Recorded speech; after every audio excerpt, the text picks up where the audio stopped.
Uyakholelwa ukuthi ukucabanga kakhulu kungase kuphazamise impilo yakho? Yebo, kunjalo ngempela. Awudingi ulwazi olwengeziwe. Awudingi enye indondo. Awudingi inhlanhla noma ukuzalwa endaweni efanele. Okudingayo kuyinto eyodwa nje, umkhuba owodwa. Umkhuba olula, oziphindayo, kodwa onamandla kangangokuthi washintsha konke empilweni yami. Futhi uyazi, lo mkhuba awufundiswa esikoleni, awufundiswa naseyunivesithi. Yingakho abantu abaningi behluleka ukuphila ngendlela ephelele abangakwazi ngayo. Manje ngizokukhombisa kahle ukuthi yini lo mkhuba nokuthi unamandla kanjani okuguqula ngokuphelele impilo yakho. Kodwa ngaphambi kwalokho ngifuna ukhumbule into eyodwa: ngangiphansi kwenhlupheko, ngaphandle kwemfundo, ngaphandle kwethuba, ngaphandle kwendlela. Kodwa ngakha impilo yokukhululeka, yobunotha nenhloso. Uma mina ngakwenza, kungani wena ungenakukwenza? Wake wacabanga ukuthi kangaki uzwe into wabe usuthi, lokho sengiyakwazi? Kodwa uma ubuyiqonda ngempela, kungani impilo yakho ingakaguquki? Uyabona, ngakuthola ngendlela enzima ukuthi akusikho ukuthi yini esiyaziyo okuguqula impilo yethu. Kungenxa yokuthi siyenzani ngalokho esikwaziyo. Futhi okubaluleke kakhulu, yinto esiyiphindayo. Ukuphinda into okufanele kube umkhuba oshintsha konke. Abantu abanaki lento bacabanga ukuthi badinga ulwazi olusha, ikhosi entsha, indlela entsha, noma umeluleki omusha. Kodwa iqiniso, futhi lalela kahle lapha, ukuthi badinga ukuphinda iqiniso elidala kuze lizinge kakhulu engqondweni yabo libe yilo elilawula imicabango yabo, izinqumo, nezenzo zabo. Kwakunjalo nakimi. Ngangizigcwele ukungabaza, izinkolelo ezilimazayo, nokungazethemba. Bengingenayo imfundo. Bengingenayo indlela. Bengiphukile ngaphakathi nangaphandle. Umngani wangipha incwadi ethi Think and Grow Rich. Wathi kimi, Bob, yenza kahle ngqo lokho engikutshela khona. Yenza lokhu nsuku zonke. Futhi uqhubeke ukwenze kuze kube sekucacile ukuthi ngiyakhohlisa noma angikwazi engikhuluma ngakho. Ngakwenza nsuku zonke. Ngisho ngingakuqondi. Ngisho izinto zingashintshi. Ngisho konke kimi bekufuna ukubuyela endaweni engijwayele ukuyithokozela. Ngisho nengqondo yami ithi, lokhu ngeke kusebenze. Futhi wazi ukuthi kwenzekani. Kancane kancane izinto zaqala ukushintsha. Ukuziphatha kwami kwashintsha. Indlela yami yokucabanga yashintsha. Izinga lami lokuzethemba laqala ukukhuphuka. Futhi nalokho imiphumela yaqala ukubonakala. Kodwa bheka, akwenzekanga ngobusuku obubodwa. Ayizange ibe yisimangaliso. Kwakukuphinda into efanele. Ukuziqeqesha okuqhubekayo, okuqinile, okungapheli. Ngahlanzisa phansi iminyaka. Futhi ngisho umzimba wami ukhathele, ingqondo yami ibisafunda. Ngiphindaphinda izitatimende ezakhiwe kahle. Ngizicabanga ngiphumelela. Ngifundisa ingqondo yami nsuku zonke. Akukhona ukugeza phansi okwenza ngaba usomabhizinisi ocebile. Kwakuwumkhuba wengqondo engawuthuthukisa ngenkathi ngenza lowo msebenzi. Futhi lokhu abantu abaningi abakuboni. Bacabanga ukuthi kudingeka bashiye umsebenzi wabo wamanje, baphendule impilo yabo yonkana, bacabange kabusha konke. Kodwa akukhona ukuguqula umsebenzi. Kungokuguqula iphethini yangaphakathi eliqondisa impilo yakho. Wake waqaphela ukuthi imicabango ethile iphinde engqondweni yakho njengengoma ephukile. Njengokuthi, anganele. Lokhu akungokwami. Ngizame konke. Imali inzima. Impilo yami injalo nje. Le micabango iphinda futhi. Kodwa yiphinda eyonakalisayo. Imikhuba yengqondo egcwele ukuswelakala, ukungabi nethemba, nokuzivimba. Manje cabanga uma ungayishintsha le ngxenye. Cabanga uma usuzwa nsuku zonke, ngifanele ukuphumelela. Nginamandla okwakha impilo yami. Ngiyakwazi. Imali iza kimi ngokuvumelana nenhloso yami. Ngifanele impilo ephakeme. Ungakwazi ukukuzwa lokhu nsuku zonke izinsuku ezingamashumi 30 zilandelana. Iningi labantu alikwazi. Hayi ngoba bengafuni, kodwa ngoba abangakukholwa ukuthi kuyasebenza. Yingakho beqhubeka bebambekile. Ingqondo idinga ukuphindaphinda ukuze yamukele umbono omusha. Futhi yingakho ngiphikelela kaningi, imfihlo isekuphindeni into efanele kuze kube sekushintshile ngokuphelele. Uyafuna ukwazi ukuthi kungani izinhlelo ezifana ne-6 Minutes to Success zisebenza? Ngoba azikunikezi ulwazi oluningi elilodwa. Zikwakhela isimiso, isikhathi, ukulandelana. Futhi uma lowo mbono ofanele uphindaphindwa ngokwanele uqala ukuzinzwa engqondweni engaphansi. Futhi ingqondo engaphansi ilawula amaphesenti angama-96 empilweni yakho. Manje ake ngikutshele into abantu abambalwa abayaziyo. Eminyakeni yokuqala eyisi-9 yokuguquka kwami, ngangilalela umsindo ofanayo, ngomlayezo ofanayo, ka-Earl Nightingale. Kwakukhona umusho othile owawungilokhu ungilandela, sinciphisa lokho esingakwazi ukukwenza futhi ngesizathu esingaqondakali, siyakholwa ukuthi abanye bayakwazi, kodwa thina asikwazi. Lo musho ngiwuzwile izikhathi ezingaphezu kwe-1,000. Ngiqonde ngempela, izikhathi ezingaphezu kwe-1,000. Futhi yini emangalisayo? Ngawuqonda ngempela lo musho ngemva kweminyaka eminingi. Ngelinye ilanga, ngisesimweni esithile, lo musho waphinda wavela engqondweni yami, futhi ngaleso sikhathi ngazizwa ngiqonda iqiniso lawo okokuqala ngqa. Kwakungathi ingxenye yami yayivuswa. Wake waba nesikhathi esinjalo. Isikhathi lapho iqiniso likuhlaba ngaphakathi, lishintshe konke ngemizuzwana embalwa. Lona ngumlingo wokuphindaphinda. Ushintsha ulwazi lube ukuqonda. Ukuzwa kube isenzo. Futhi lapho lokho kwenzeka impilo yakho iyashintsha. Yingakho uma ngabe bengizokunika iseluleko esisodwa, bengizothi, khetha umbono onamandla futhi uwuphindaphinde. Nsuku zonke. Ngizwi eliphakeme. Ngomuzwa. Ngenhloso. Ungayeki noma usuku olulodwa. Yenza lokhu ngenhliziyo egcwele ukholo izinsuku ezingama-30. Bese ungitshela okwenzekile. Uzobona ukuthi ushintsho aluqali ngaphandle. Luqala ngaphakathi. Ekuqabuleni. Kokungabonakali. Bese luvela emhlabeni ongokoqobo ngendlela ebonakala njengemilingo, kodwa akuyona imilingo. Kuyisayensi esebenza ezingqondweni. Ukuphindaphinda okufanele kwakha umkhuba ofanele. Umkhuba ofanele wakhe impilo emangalisayo. Ukungabaza kungena buthule. Kuyangena kungaceli mvume, bese kuhlala kuwe njengokungathi bekulokhu kuyingxenye yakho. Kwesinye isikhathi kuza kugqoke ukuchophela. Kwesinye isikhathi kuza kugqoke ingqondo.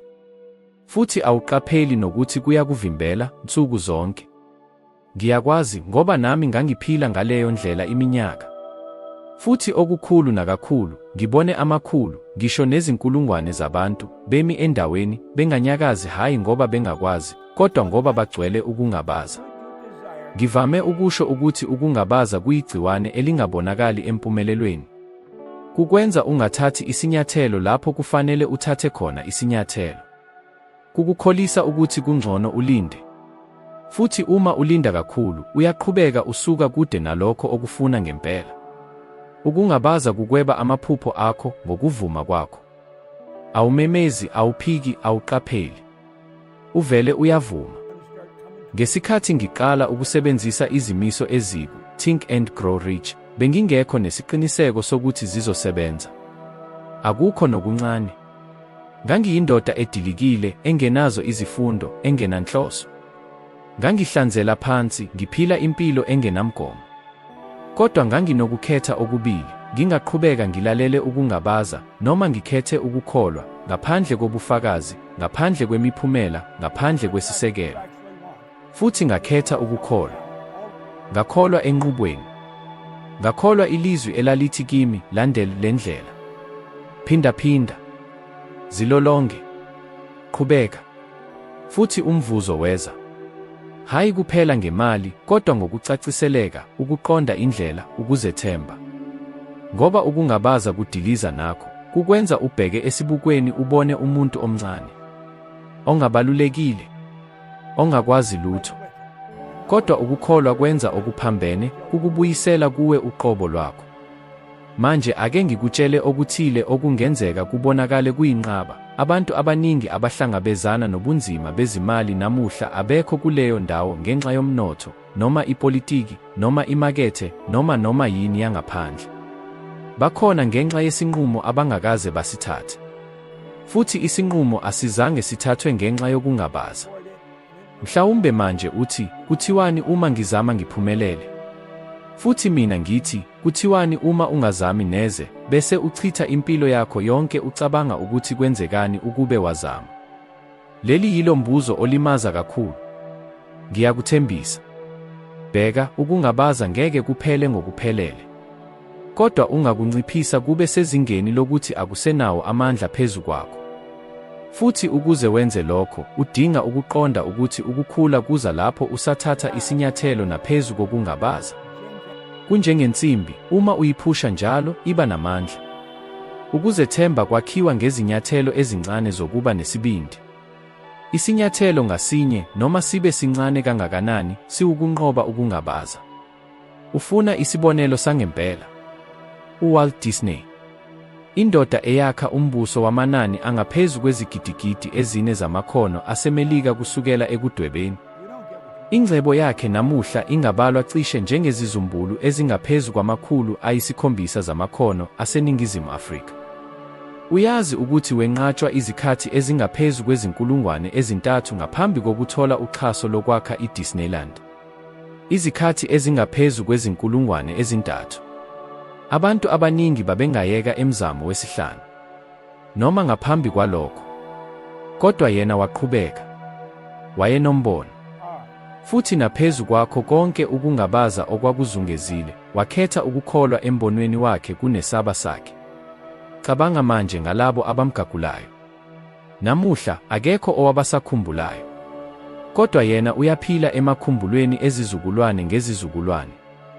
Yilokhu okwehlukanisa ophumelelayo nalowo ozilimazayo. Omunye wakhetha ukukholwa.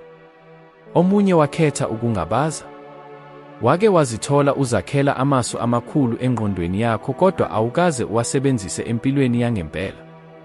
Wake waze wacabanga ngempilo yamaphupho akho, kodwa wahlala uzizwa sengathi kusekuqaleni kakhulu noma sekwephuze kakhulu noma kuyinkimbinkimbi kakhulu. Lokho ukungabaza okuphatha impilo yakho. Futhi uma uqhubeka nokondla lowo mbono, uba namandla kakhulu. Futhi wena uqala ukuzizwa ubuthakathaka. Yingakho isenzo kuyindlela yokulapha. Lapho uthatha isinyathelo, ubonisa kuwe uqobo ukuthi usazilawula. Ukuba awusavumi ukuvaleka. Noma ungawazi wonke amanyathelo. Noma indlela ingacaci kahle. Kwanele ukuthi ubone isinyathelo esilandelayo. Futhi usithathe. Kwami-ke, isinyathelo esilandelayo kwaba ukwamukela iseluleko esivela kumngane, ngiqale ukusebenzisa izimiso zokuchuma, ngisho nalapho ngisahlanza phansi. Kwakungekho bukhosi. Kwakungekho okubabazekayo. Kodwa yilokho engangikwazi ukukwenza. Futhi leso sinyathelo sashintsha konke. Mhlawumbe manje usacabanga, kodwa ngiyesaba. Futhi mina ngithi kuwe, kulungile ukusaba. Kodwa ungavumi ukuthi ukwesaba kudlule isifiso sakho. Ukwesaba kungahamba nawe, kodwa akunakushayela. Isiteringi kumele sibe sezandleni zakho.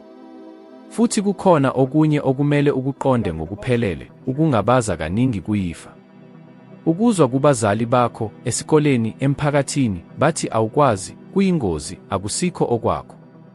Wakholelwa ukuthi leyo kwakuyiqiniso. Kodwa kwakuyiqiniso labo. Hayi elakho. Isayensi isivele yafakazela ukuthi ingqondo yethu yakhiwa ngokuphindaphinda imicabango efanayo.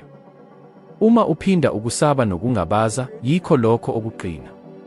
Kodwa uma uqala ukuphinda ukuzethemba, ngisho noma ekuqaleni kungazwakala kungokoqobo, ingqondo yakho iqala ukwakha kabusha izixhumanisi zezinzwa.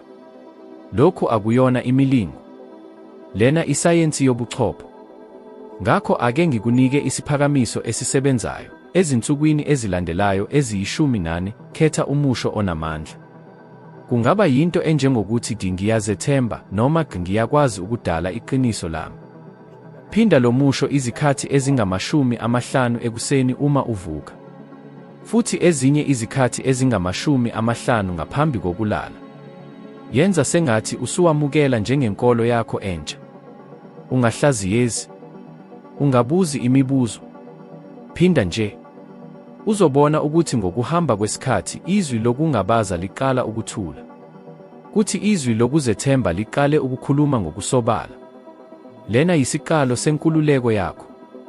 Ngoba lapho ukungabaza kuphelelwa amandla akho eqiniso aqala ukuvela. Futhi lapho, mngane wami, akukho okungakumisa. Ngangingemi emuva egumbini elikhulu lehotela, cishe ngifihlekile.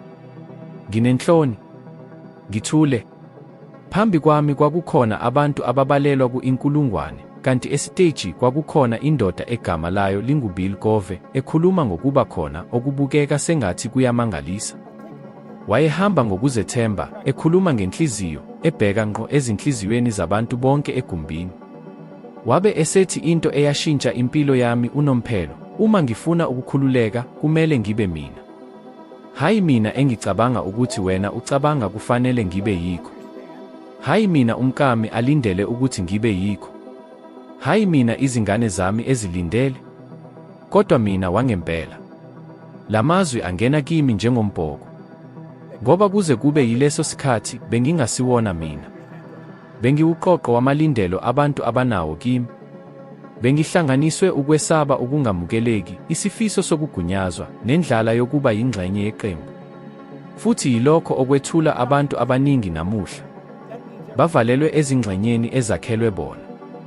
Ubuso lomsebenzi, ubuso ekhaya, obunye ezinkundleni zokuxhumana. Kanti ayikho neyodwa kulezo eziyiqiniso. Mhlawumbe uyazibuza, zingaki izingxenye zami eziyiqiniso zami? Futhi zingaki ezikopishiwe, eziphoqelelwe noma ezidluliselwe kimi?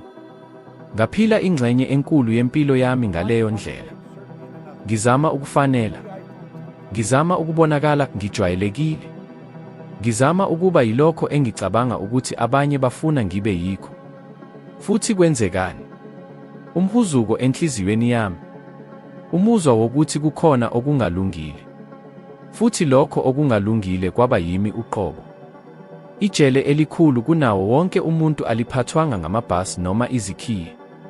Libizwa ngokuthi amalindelo omphakathi. Futhi liqala kusenesikhathi. Lapho bekutshela ukuthi kufanele ukhethe umsebenzi ophephile. Kufanele uziphathe kahle. Awukwazi ukuphupha okukhulu. Kufanele uhlale phansi. Kufanele ucabange njengabanye bonke.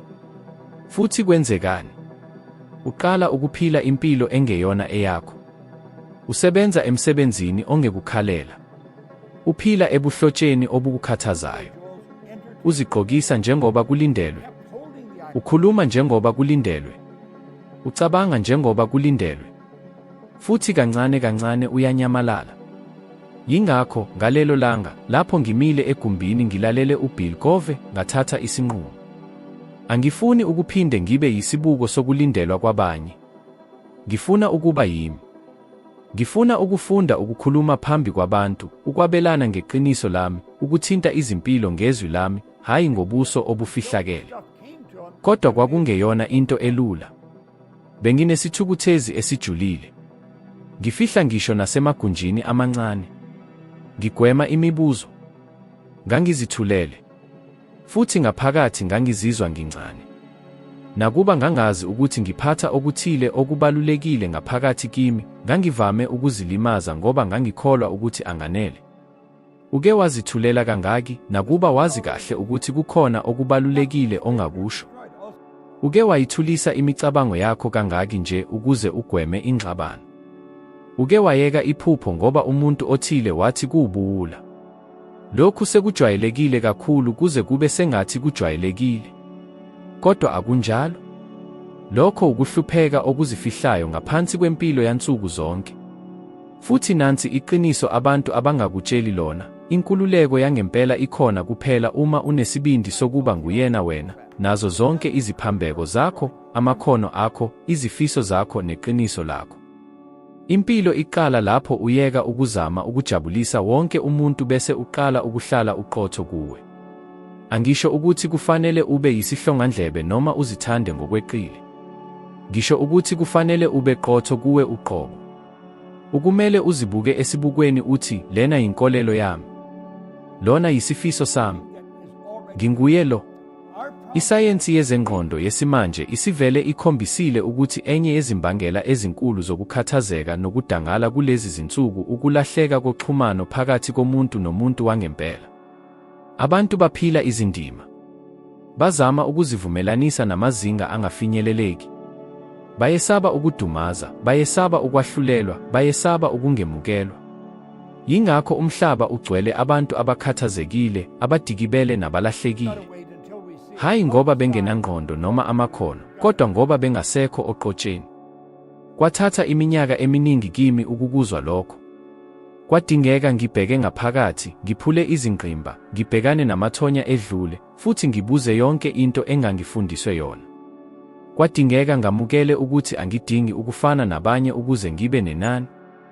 Ukuthi iqiniso lami lineveli, futhi njengoba ngilihlanganyela kakhulu, ngikhulula mina uqobo nabanye abaningi. Namuhla sengikhuluma nezinkulungwane zabantu emhlabeni wonke. Kodwa konke kwaqala egumbini elilodwa, ngomcabango owodwa olula, ngizoba mina. Futhi ngizofunda ukuthi ngikwazi kanjani ukwenza lokho ngendlela yami. Futhi manje ngikumema ukuba ukwenze okufanayo. Zinike imvume yokuba nguyena wena. Dela izindima ezingasakusizi. Yeka ukuphila impilo ebonakala kahle kodwa engenalutho ngaphakathi. Ngoba impilo yakho yangempela isekwehlakaleni lwesibindi sokuziveza ngokuphelele. Futhi uma usenza lokho umhlaba uyaphendula. Iminyango efanele ivuleka. Abantu abafanele bayavela. Amathuba afanele ayafika. Ngoba impilo ihlala isekela labo abanesibindi sokuphila beqotho. Uke waqala into ethile ugcwele isasasa kodwa ngemva kwezinsuku ezimbalwa wayeka. Isiko elisha. Uhlelo lokudla olusha. Uhlelo lwezezimali olusha. Isifundo esisha. Ekuqaleni konke kubonakala kulula. Kodwa ngemva kwamasonto amabili noma isonto elilodwa kuphela, konke kubuya njengoba kwakunjalo ngaphambili. Sengathi akwenzekanga lutho. Bese ubheka emuva uthi, kungani ngihlala ngibuya endaweni efanayo? Sengikubonile lokhu kwenzeka izinkulungwane zezikhathi. Futhi nami sengikuzwile. Ekuqaleni kohambo lwami, ngangifunda izincwadi, ngihambela izemina, ngilalela ama-audio. Ngangizwa injabulo yokuqala, isifiso sokuguqula umhlaba. Kodwa leyo mandla yayinyamalala ngokushesha, kanye nemiphumela yayo. Ngangiba negesi yokuqala enkulu, kodwa lutho olwaluhlala. Akukho okwaphikelela. Kuyilapho ngaqonda khona iqiniso elilula kodwa elinamandla amakhulu. Abantu abaningi bathola intuthuko yesikhashana ngoba baphila ngemizwa yesikhashana. Bafuna inhlansi yentshiseko esikhundleni sokutshala izimpande zenguquko yangempela. Futhi yilokho okwenza kube nenkinga. Abakhi imiphumela eqinile. Baqongelela nje okuhlangenwe nakho okudlula ngokushesha. Kodwa into eshintsha impilo ngempela yilokho okuhlala njalo. Lokho okuba yingxenye yakho. Futhi lokho kwenzeka ngendlela eyodwa kuphela, ngokuphindaphinda ngenhloso kanye nokwakha iphethini entsha yokucabanga. Lokho yikho okudala imiphumela eqhubekayo. Ngizokutshela into ongase ungakaze uyizwe ngalendlela, ingqondo yakho iyazijwayeza nsuku zonke noma ungaboni. Yonke imicabango, yonke indlela ephindaphindiwe yokuziphatha, yonke inketho oyenzayo yakha izixhumanisi zobuchopho ezilawula impilo yakho. Kanti into eyesabekayo kakhulu, amaphesenti ayisishiyagalolunye nambili ezinqumo zakho zenziwa ngokuzenzakalelayo. Okusho ukuthi akuzona izinqumo zakho ezaziwayo ezinquma imiphumela yakho. Yizindlela ophindaphinda ukuziphatha ngazo ungakwazi. Ungase ufise ukuba ucebile, unempilo, ujabule kodwa uma amaphethini angaphakathi engaguquki, akukho okushintshayo. Ngoba uzohlale usebenza ngendlela ohlelwe ngayo ngaphakathi, hayi ngendlela ofisa ngayo phezulu. Lokhu kuyisayensi. Yingakho inkuthazo inganele.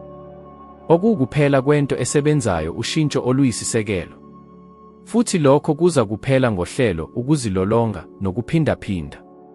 Yingakho ngadala izinhlelo ezifana ne-6 Minutes to Success. Hayi ukukhuthaza, kodwa ukuguqula. Ngoba akakuniki nje okuqukethwe kuphela. Ukukunika uhlelo. Uhlelo lwansuku zonke lwesinyathelo ngesinyathelo. Isakhiwo esilula kodwa esinamandla, esakha umuntu omusha ngaphakathi kuya ngaphandle. Futhi uma ushintsha ngaphakathi, umhlaba ongaphandle awunayo enye indlela ngaphandle kokuphendula. Uyawazi lo mjikelezo, lapho uqala ugcwele isasasa, kodwa ngokushesha uyama. Lokho kwenzeka ngoba awuguquli uhlelo lwakho. Uvele uphendula imizwa yakho. Kanti imizwa yodwa ayakhi lutho. Lokho okwakha impilo yesiqiniseko yisiko. Yindlela ojwayele ukuyenza. Yisinqumo esiphelele esihambisana nokuzimisela. Abantu babuka umuntu ophumelele bese becabanga ukuthi unenhlanhla, unethalente, noma unezinto ezithile ezifihlekile. Kodwa abakuboni okwenzeka ngemuva kwezinsika, ukuphindaphinda, ukuziqeqesha, umjikelezo wansuku zonke, ukuphikelela okungabona. Futhi iningi labantu alikulungele ukwenza lokho ngoba bafuna ushintsho olusheshayo, hayi oluyiqiniso. Kodwa ake ngikutshele okuthile okwenzeka kimina mathupha. Lapho ngiqala ukwenza imali, abantu abaningi baqala ukusondela kimi. Babefuna ukwazi imfihlo yami.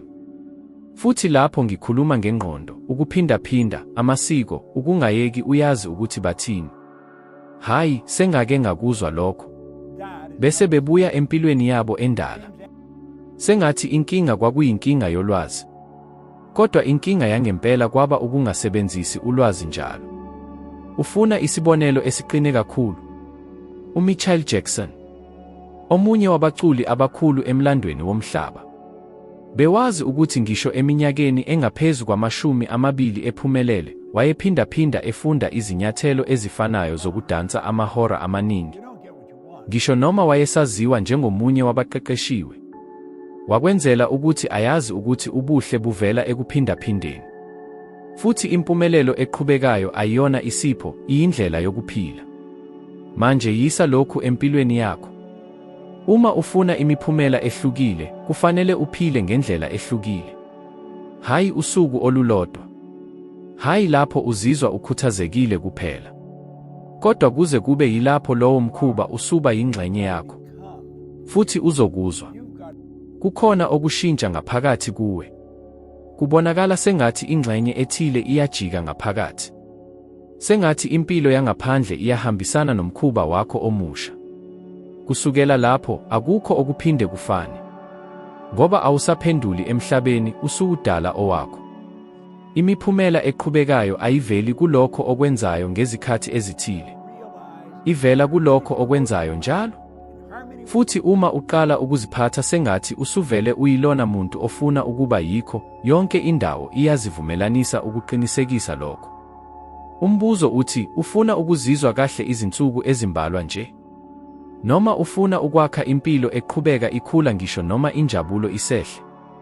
Uma impendulo yakho ingeyesibili kusho ukuthi kufanele wakhe uhlelo. Kufanele ukhethe umqondo. Uqonde. Uwenze nsuku zonke, ngokholo, ngokuzimisela, ngenhloso. Futhi kuzofika usuku lapho uzobheka emuva uthi, ngishintshile. Futhi akuzange kube ngenxa yesimangaliso. Kwaba ngoba ngidale umkhuba. Futhi lowo mkhuba wadala impilo entsha. Lokho ukwehluka phakathi kwalabo abaphila ngezikhathi zokujabula ezinqamulelayo nalabo abaphila ngenhloso. Ushintsho lweqiniso aluzi ngokuthola ulwazi okukodwa. Luza ngalokho okuzikhethela ukukwenza nsuku zonke kuze kube yingxenye yakho uqobo. Imfihlo isephindaphindweni okwaziyo, esinqumweni sokwenza noma unokungabaza, esibindini sokuba nguwe futhi okubaluleke kakhulu, ekwakheni imiphumela ehlala njalo, hayi eyonakala ngokuhamba kwesikhathi. Manje njengoba usuqonda lokhu, usukulungele ukuthatha isinyathelo esilandelayo. Ividiyo elandelayo isivele iseskrinini ikulindile. Futhi kuyo uzongena ujule ekuzazini kwakho, ekucaceleni kwakho, nasekukhoneni kwakho ukwakha impilo oyifaneleyo. Lesi yisinyathelo sakho esilandelayo. Ukuvela kwakho okulandelayo. Isithembiso sakho kuwe uqobo sokuba ube ngcono ngamaphesenti elilodwa kunalokho obukuyikho namuhla. Ngiyabonga ngokuhamba nami kuze kube manje. Ngizokulinda kwividiyo elandelayo.